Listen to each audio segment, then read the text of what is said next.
шаттық шеңберінде жылы лебіз айтудан бастайық. Кәнекей балалар, бір-бірімізге бір жақсы тілек айтайықшы бүгінгі сабаққа байланысты. Алихан, бастай ғой. Біздің мектебіміз алға ұмтыла берсін. Тамаша. Аржан. Диана. Айта ғой. Бір-бірімізді сыйлаймыз.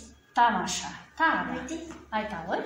Мектебіміз алға жүре берсін. Қайталанбасын және де сабаққа Белсенді қатыссын. жақсы. Тағы да. Алға ұмтыла. Тамаша.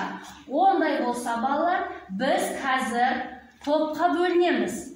Топқа бөліну үшін мына қораптың ішінен бір шардан алайық. Кәне? Бір шардан аламыз. Балалар, қолымызға. Алдық ба? Жақсы.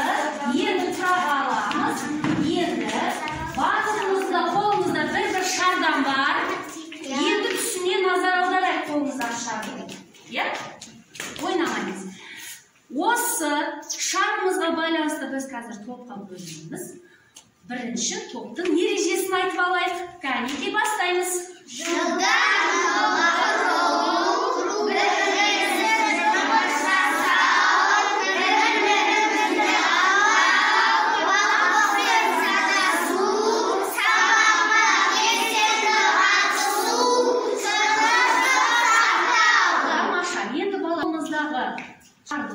Бірінші тобымыз біздің көк түсті шарлар, екінші тобымыз шар, үшінші тобымыз қызыл шарлар. Асылда шарды мынандай қорапшаның ішіне жинайық.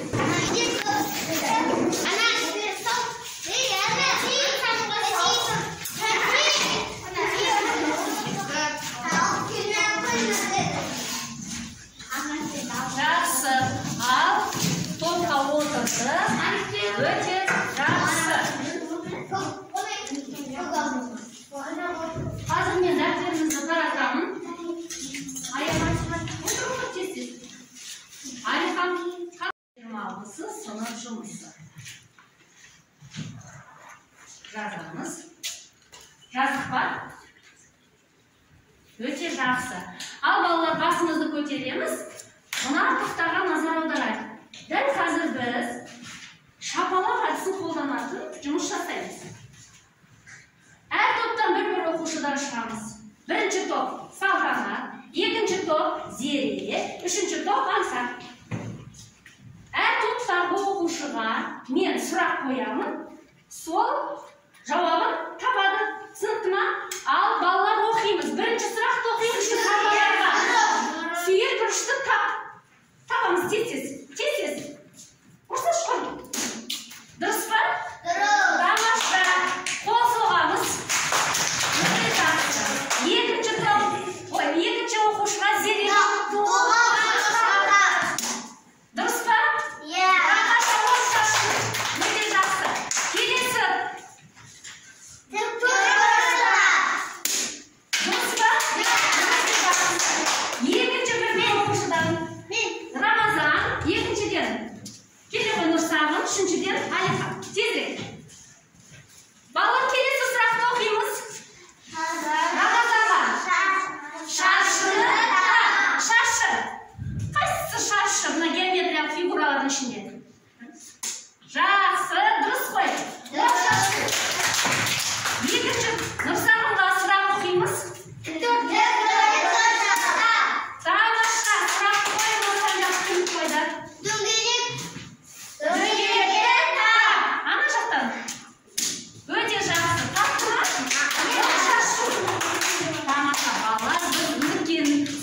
Өте жақсы біледі екенбіз. Енді біз келесі тақырыпқа көшейік. Балалар, келесі тақырыпқа көшпес бұрын бәріміз мына затқа назар аударайық. Мынау не балалар? Доп. Енді маған қазір көмекке. Аңсар келе ғой. Аңсар, кеш маған көмекке. Мен осы доптарды мына қорапта, мына салақандарға саламын. Аңсар маған көмек қылады. Мына ішіне екі доп салшы. 2 доп сал. 2 доп. 2 доп салайық.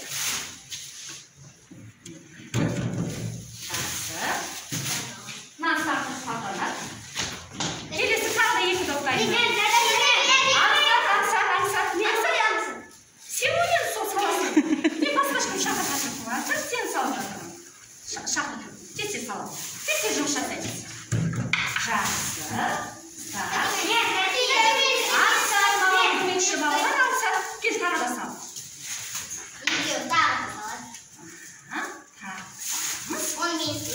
Тағы да сал. 2 доп. Онымен тез.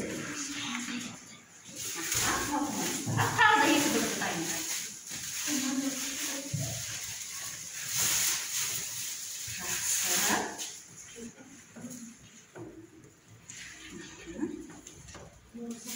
Доп қалғаны істер?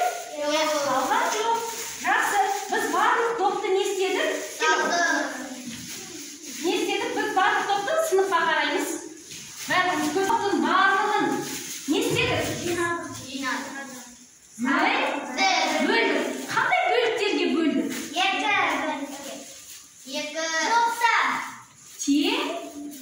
Тең бөліктерге бөлдік. Енді санап көрейікші, бізде неше доп бар? 8 доп бар. 8 допты біз теңде неше бөлікке бөлдік? Неше бөлікке? Теңде неше бөлік шықты бізде? Санаймыз. 1 бөлік. 8-ді біз теңде қылып 4 бөлікке бөлдік. Сонда біз бүгін жаңа тақырыбымызбен таныспас бұрын қандай тақырыпқа шығамыз? Қалай ойлайсыңдар? Қалай санадық біз қазір? Қалай бөліп санадық? Тең бөліп санадық, иә? Яғни бүгінгі сабағымыздың тақырыбы балалар. Тақтаға қараймыз. Отырамыз. Бүгінгі сабағымыздың тақырыбы тең топтармен санау, тең топтарға бөлу, спортпен шұғылданамыз. Бәріміз спортпен шұғылданамыз ба? Жақсы көреміз. Ал доппен қандай ойындар ойналады? Ішке кіріспек. Жарайды, өте жақсы. Яғни балалар бүгінгі сабағымыздың тақырыбы тең бөлікке бөліп оқулықпен жұмыс жасаймыз. Қазір жақсылап назар аударамыз тақтаға және тыңдаймыз. Тыңдалым. Әр сұраққа алдынан салды. Неше қорап қажет болды? Міне бізде 12 допымыз бар, иә? Қараңыз. 12 допты 6-дан. Яғни бір қорапқа 6 доп салу керек. Ал нешті салайық? Салайық. 1, 2, 3, 4, 5, 6. Бір қорабымыз 6-ға толды. 2, 3, 4, 5, 6. Жақсы. Неше қорап шықты балалар? 2. Жақсы. Яғни балалар 12 допты біз 2 қорапқа салатын болса, нешеден болады екен? 6-дан болады екен, иә? Яғни біз 12 допты 2 қорапқа бөлсек, 6-дан болады екен. Жақсы. Ал енді келесі тапсырмаға көшейік. Алдымызда барлығымыздың да бағалау парағы жатыр. Жақсылап қарайықшы бағалау парағының тобымызды. Бүгінгі сабағымыз 10 балдық жүйеде бағаланады. Бағалау парағына назар аударайық. Біз қазір дәптермен жұмыс жасаған кезде өрнектерді шешеміз. Сол өрнектің жауабы дұрыс табылған болса, әр өрнектің шешуіне бір балдан алады екенбіз.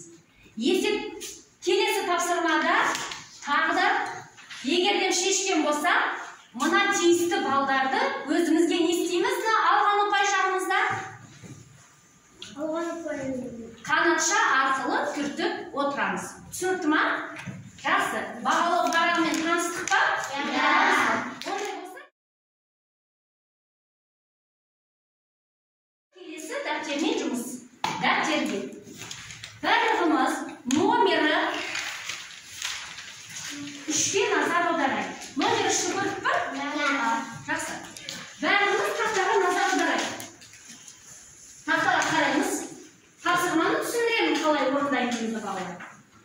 Менің алдымда мынау ракеткалар, теннис ойнайтын ракеткалар. Bir қатарда нешеу? 6. Неше қатар бар бізде? 3 қатар бар. Енді қараймыз. 6-ның бірінші қатары, оған екінші қатарын қосамын, оған үшінші қатарын қоссам, не болады? 18 болады. Дәл солай, сендердің алдыларындағы номер 3-ті бірінші топ назар аударамыз. Мына 8-ді неше рет қосса жауабы қанша болады екен? 20-ны неше рет қосса жауабы неше болады екен?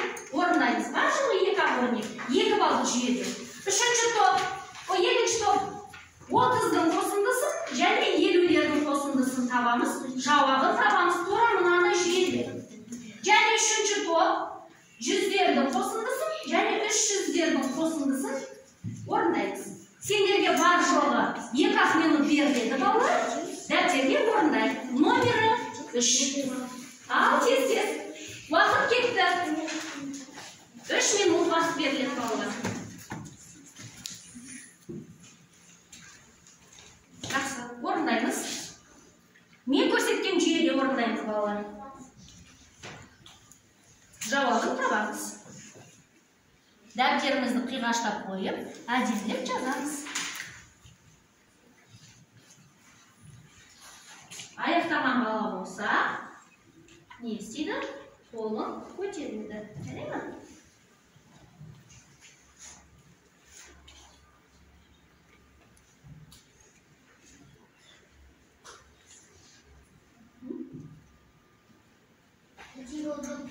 Тамаша.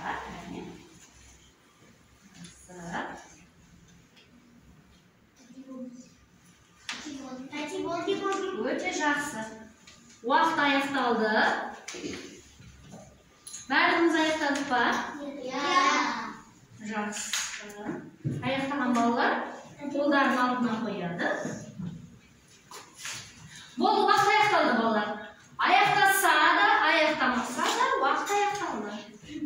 Енді қолымыздағы дәптерімізді қасымыздағы жұбымызбен айырбастаймыз.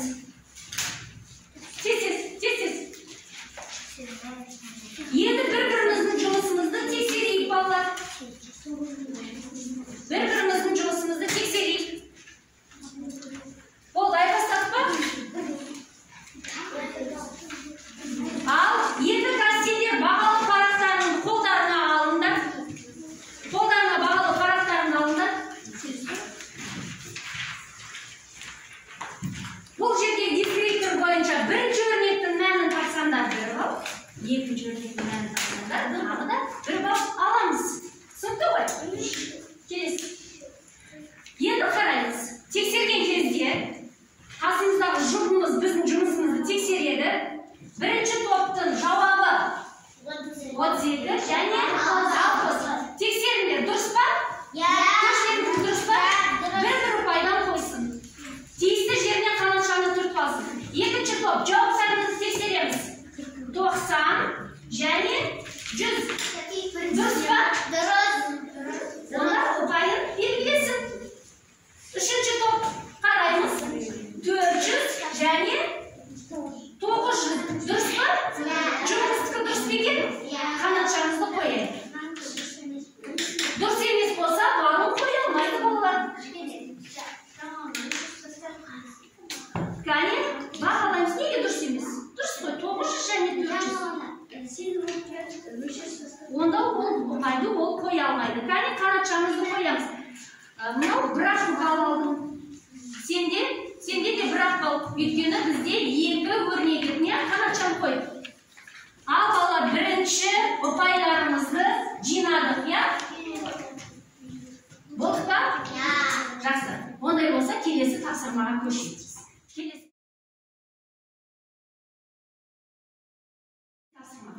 Балалар, бұл топтық жұмыс. Алдымыздағы номері 4-ші есепке назар аударамыз. Алдылар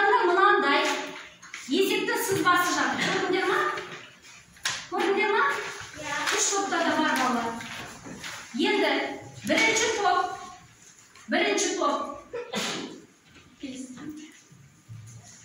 Birinci top. Birinci top. A esebim. Ikkinchi top. Esebim. Uchinchi top. B esebini shishadi. Ya'ni o yerda sızmasın tabadı. Oğan bir bal alasınlar. Şeşur çıkaramız. İki bal alamız. Cevabı tapsa tabi da bir bal geçleyimiz. Yani bol şumusumuz 4 ballık jüyedir. Al vaqt ketdi sizlarga 8 minut vaqt beriladi. Eseptin şartini o'qiymiz yaxshilab. Eseptin berilgan o'qimda tezda sızmasın tandaymiz. Tezda sızmasın. Her top bırak sızlamayın yumuşasaydı balalar. Bırak sızlamayın yumuşasaydı. Bırak sızlamayın. 4 bal jüyeyimiz. Birleşip yumuşasayız.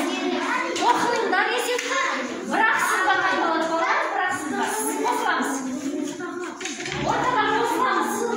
Qo'shilamiz. Aqllasamiz. Aqllasamiz. O'rtadan aşağı.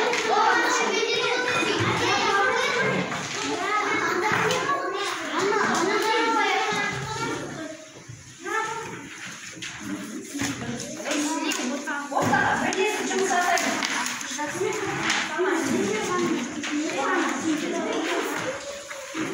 Al, hadi benim.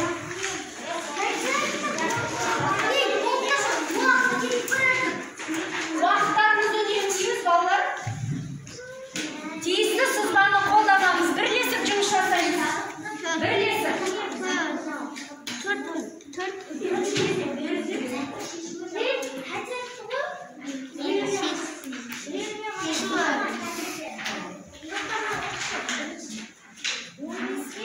Hadi bilib yazamiz ana yerga.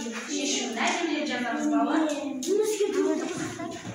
Hadi bilib yazamiz shuni. Ana fotoğrafı var.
Şunu neybatlar yazamız.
Tartıldı.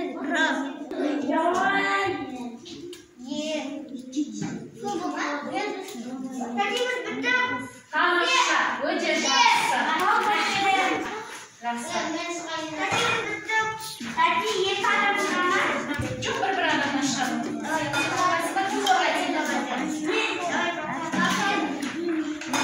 Балалар жұмысымызды аяқтаймыз. Екінші топ.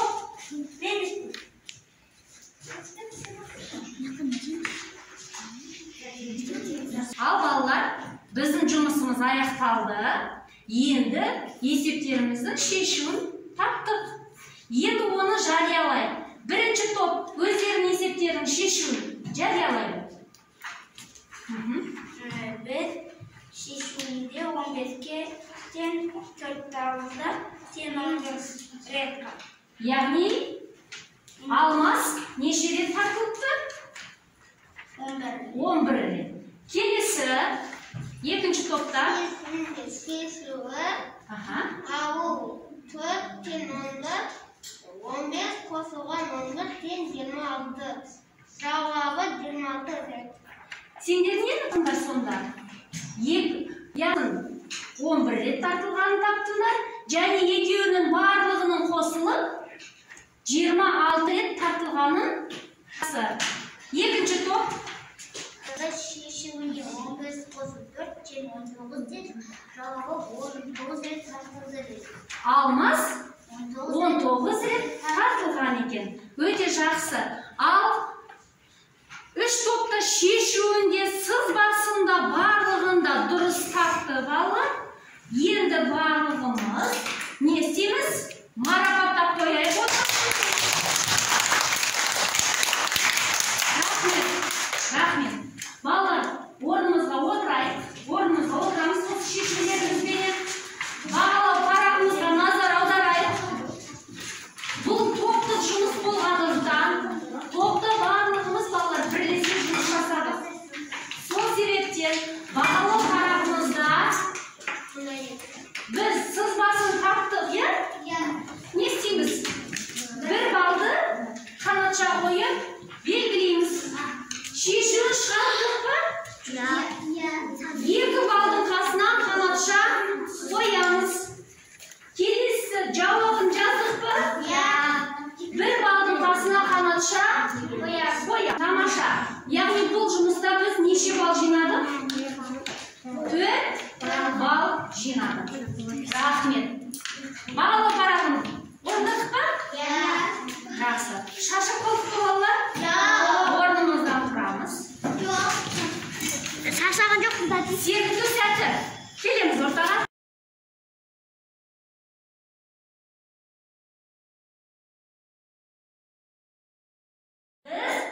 Үнемі орындап жүрген миды тынықтыратын екі бөлігін жақсы жұмыс ететін жаттығуымызды жасайық.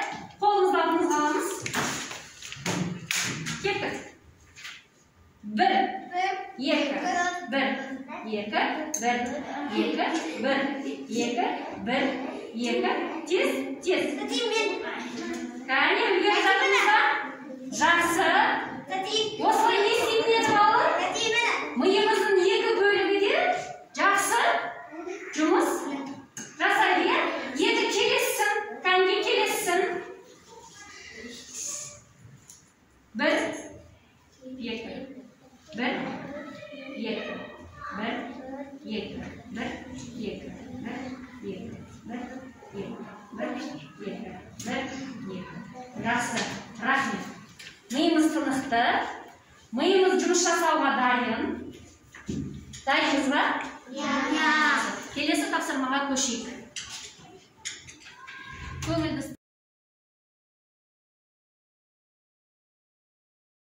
эстафетасын ойнаймыз. Алдымыздағы номері 5-ші тапсырмаға назар аударайық. Балалар, бұл жерде бізге айтады. Бірдей қосылғыштардың қосындысын табамыз. Дәл қазір тақтамен де жұмыс жасаймыз. Орнынан да жұмыс жасайтын боламыз. Түсінікті ме? Бірінші топ А нұсқасын орындайды. Білімділер сайысына қатысты Яғни 7 командада неше оқушы болды? Бірінші бағана орындаған тапсырмамыз бар ғой, соған ұқсас тапсырма балалар. Яғни мына сандарменен байланысты өрнек құрастырамыз. Екінші топта әр нұсқасы 10 сұрақтан қойылып, 5 оқушыға берілді. Осыған байланысты өрнекті құрастырамыз. Үшінші топ өнер сайысына қатысушылардың 2 дұрыс қой енді. Ал енді бұл сабақта балалар дискрипторында бірде қосылғыштарды тапсаңдар 2 бал аласыңдар. Мәнін есептеп қалатын болсаңдар 2 бал аласыңдар. Яғни 4 балдық жүйеменен жұмыс жасаймыз. Кетіп бастаймыз. Тезірек. Бірінші топ А нұсқасы, екінші топ Ә нұсқасы, үшінші топ Б нұсқасына байланысты өрнек құрастырамыз балалар. Оқулықтағы 5-ші тапсырма. Номер 5. Бірінші тапсырманы оқимыз.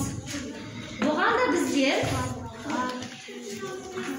5 минут уақытымыз бар. Бірінші топ А нұсқасы, екінші топ Ә нұсқасы, үшінші топ Б нұсқасы.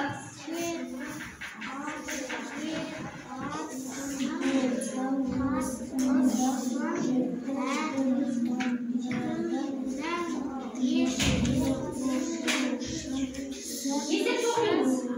Тура номер 3-ке ұқсас тапсырма балалар. Тура номер 3-ке ұқсас тапсырма.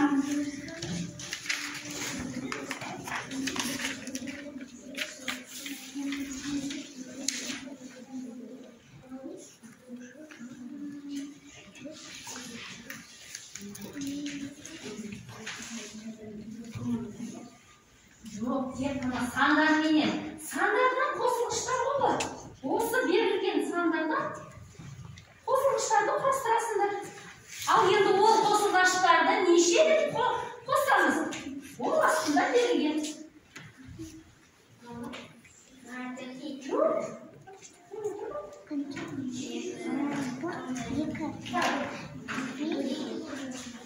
Әр команда 5 оқушыдан болды. Бір командада 5 оқушы болса, ол оны не істеді? Бәріміз болған екенбіз, тақтаға назар аударамыз. Бірінші топтың жауабы 35. Бір-бірімізді ауыстырамызды тексереміз балалар. Тез ауыстырамыз, дәптерімізді тексереміз. Ауыстырамыз. Дұрыс па екен? Екінші топ, сіздердің жауаптарыңыз 50. Дұрыс па екен? Жақсы. Үшінші топ, қараймыз.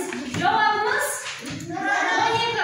Ондай болса бағалау парағына және бағалау парағын көреміз. Бағалау парағымызға егер жауабымыздың барлығы дұрыс болса, қанатшасын қояйық. Бірге қосылғыштарды таптыңдар 2 бал. Мәнін есептеп шығардық 2 бал. Бағалау парағы. Бәрі нужно па? Кәне бағалау парағына қараймыз. Қанатшаны қояйық. Қанатшаны қоямыз балалар. Аты жөніңізді жазған ба? Аты жөніңізді жазған ба? Ручка берма.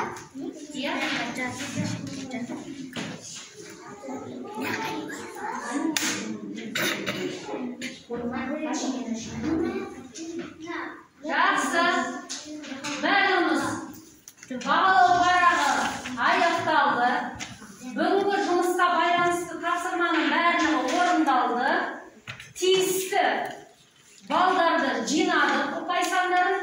Енді сабақты бағалайық балалар. Келесі.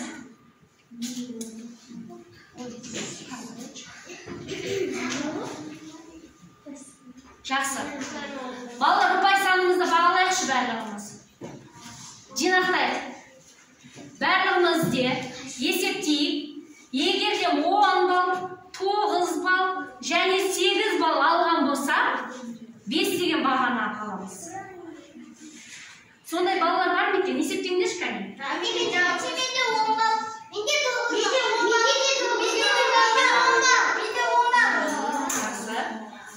Алты балл, 7 балл алған бала 4 деген бағаға ие болады.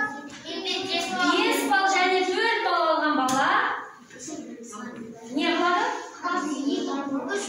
3 балл алады. 3 деген бағаны алады.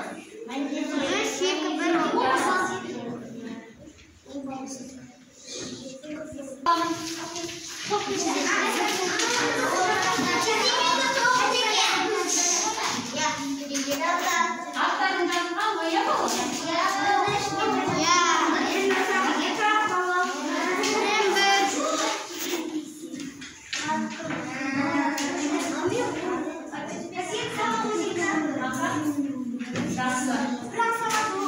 Осы сабағымыздың ары қарай жалғасын мен зерттеушімін деген жұмыспенен жалғастырайық. Біз барлығымызда балалар зерттеушіміз. Дәл қазір сендердің алдыларыңа мен заттарын жинай беріңдер. Алдыларыңа мынадай тапсырма беремін. Оны орындаймыз.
Сонда 8-ден бөлсек те барлығы әлі неше шар? 24. Сол 24 шар. Тамаша. Біз 24-ті 6-дан бөлгенде 4 қорап болған еді. 8-ден бөлсек қанша қорап болады екен? 3 қорап болады екен. Жақсы отыра ғой. Үшінші топ тақтаға келеміз. Үшінші топ. Жақсы, бәрі ауыстырамыз. Жақсы. Ал балалар, сендер осы 4 қорапқа нешеден бөлдіңдер? 6-дан.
шарларды қораптарға бөліп, санды топтар санап, зерттеп аяқтадыңдар. Жақсы, рахмет. Ал балалар, осымен сабағымыз аяқталды. Бүгінгі сабақта бағалау парағына қарайтын болса, бізде 8 бала 5 деген бағаға жетіпті. 8 бала 5 деген бағаға жетіпті. 7 бала 4 деген бағаға жетіпті. Қалған баламыз